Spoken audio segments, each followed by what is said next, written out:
ప్రతి తండ్రి సొంతూరు శ్రీకాకుళం దగ్గర చిన్నపల్లిలు. మా శ్రీకాకుళం జిల్లాలో పరిస్థితి ఏంటంటే పొలం ఉంటే పండించుకోవడం, లేకపోతే తట్టకుండా చదువుకొని విశాఖపట్నం, హైదరాబాద్ వెళ్ళి కూలి పని చేసుకోవడం. సో అలా మా నాన్న ఏంటంటే అమ్మ నేను నలుగురు సో అన్ని చదువుకొని విశాఖపట్నంలో కర్నూలులో పనిచేసేవారు. సో కర్నూలులో పనిచేస్తూ మా నలుగురు జీవనం ఉపాధి అయ్యేది. సో కర్నూలులో పరిస్థితి ఏంటంటే నా వారంలో 4 రోజులు పని ఉంటే 3 రోజులు సెలవు, అంటే 3 రోజులు వస్తున్నాను. ఇలాంటి పరిస్థితి. మా నాన్న ఏంటంటే కుటుంబ పోషణ బాధ్యతలు ఎక్కువ పని చేస్తారు కదా, మా నాన్న ఆదిలోకి వెళ్తూ ఇక్కడ కష్టపడుతూ ఏదైనా పెట్టాలని చూసేవారు. సో ఇలాంటి క్రమంలో మా నాన్న కర్నూలు వెళ్ళకుండా యాక్సిడెంట్ స్పాట్ యాక్సిడెంట్. సో నేను అమ్మ చెల్లి అద్దె కట్టలేని పరిస్థితి, కోడి కట్టలేని పరిస్థితి. సో అలాంటి సమయంలో మళ్ళీ మా ఊరు తీసుకెళ్ళాం. డెడ్ బాడీ యాక్సిడెంట్ చేయలేదు. అప్పుడు నా చదువు 10వ తరగతి 10th క్లాస్. సో ఇలాంటి పరిస్థితుల్లో ఊర్లో కష్టాలు బాధ సమస్యలు చూసుకొని ఊర్లో ఉండలేక పట్టణం వెళ్ళలేక ఇబ్బంది పడుతున్న సందర్భంలో ఊర్లో ఉంటే ఎవరు అమలు చేసి చూసుకొని కష్టం చెప్పి అర్థం విడిచిపెట్టి విశాఖపట్నం రావడం జరిగింది. పని కోసం రకరకాల తీసుకెళ్ళి ఎక్కడ పద్ధతిగా లాస్ట్ మళ్ళీ కర్నూలులోనే కూలి పని చేస్తూ అదే కర్నూలులో ఒక మూలు డ్రెస్ తీసుకునేవాడిని, అక్కడే పడుకునేవాడిని. ఇలా చేస్తున్న సందర్భంలో ఒక మిత్రుల ద్వారా ఫంక్షన్ హాల్లో క్లినిక్ అయ్యాను. సో అక్కడ సాయంత్రం పూటలు మ్యారేజ్ ఫంక్షన్ డెకరేషన్ చేసేవాడిని, రాత్రి పూట క్యాటరింగ్ లో వడ్డించేవాడిని. తర్వాత ఇంకా కొంచెం ముందుకైతే ప్లేట్ పని కూడా చేసేవాడిని. ఇలా చేస్తూ నా లైఫ్ బయటకు చేస్తూ అమ్మాయి చెల్లి తీసుకొచ్చాను. మధ్యపాలు కేంద్రపాలిలో ఉండేవారు. ఇంతే చిన్న బ్రేక్ ఇచ్చాడు. అమ్మ చెల్లి లోపల పడుకుంటే బయట పడుతున్నాడు. వర్షం వచ్చిన భయమే, ఎంత వచ్చిన భయం. వర్షం వస్తే లోపల రేపు కాకపోతాయి, ఎండ వస్తే రేపుకి తక్కువ.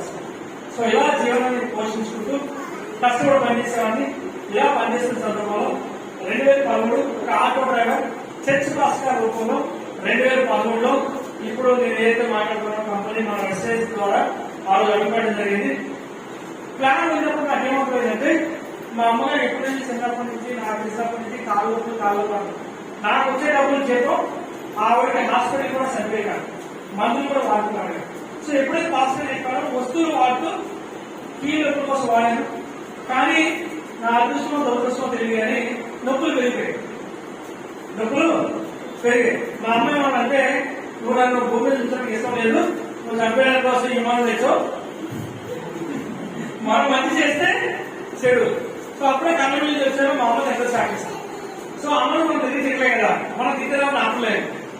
వెంటనే వెళ్ళి అమ్మాయి దగ్గరికి వెళ్ళి నువ్వు డబ్బు ఉందో లేదో, నాకు డబ్బు అవసరం లేదు, ఆరోగ్యం కోసం చెప్తే నువ్వేమో మా అమ్మ తింటుంది, వాళ్ళ మందు పని చేయలేదంటే నవ్వు తిరిగిపోతే ఆయన నవ్వుతున్నాడు.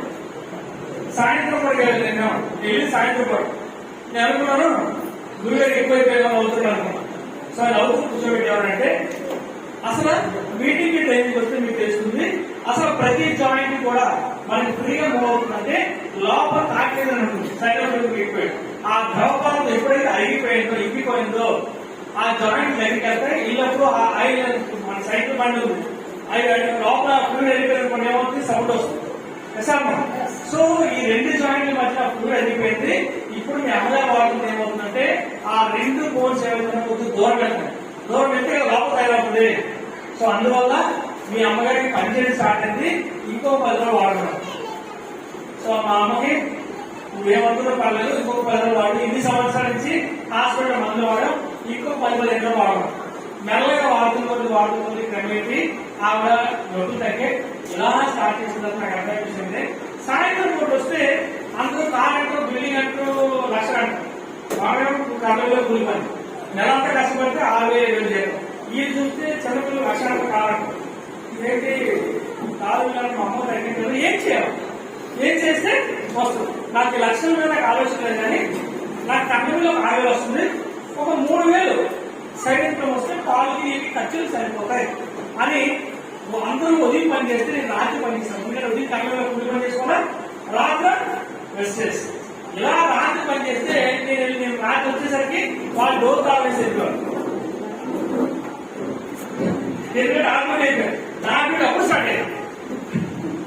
సో అలా రాత్రి పూట బయటే ఆఫీస్ బయట కూర్చొని మగ వేసుకొని రాసుకునేవాడు. ఆ రాసి మొక్క కాయకున్నాడు కదా, అవన్నీ జాయిన్ చేసుకుని నాకు అర్థమైన భాషలో నేను రాసుకొని మొదలు పెట్టాను. మొదలు పెడితే నా ఫస్ట్ ఇన్కమ్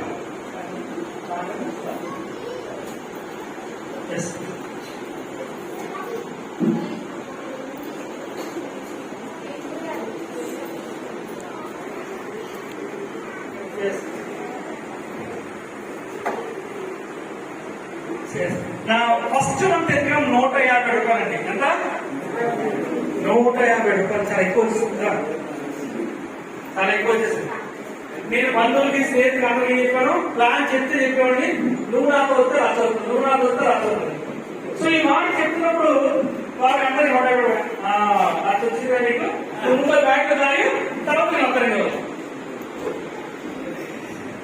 సో ఫ్రెండ్స్ కి చెప్పేసారా, బంధువులు చెప్పేసాను. ఇప్పుడు నాతో పాటు వచ్చాడు రమేష్ గారు. ఒకసారి చెప్పండి సార్, ఒకసారి రాసుకోండి.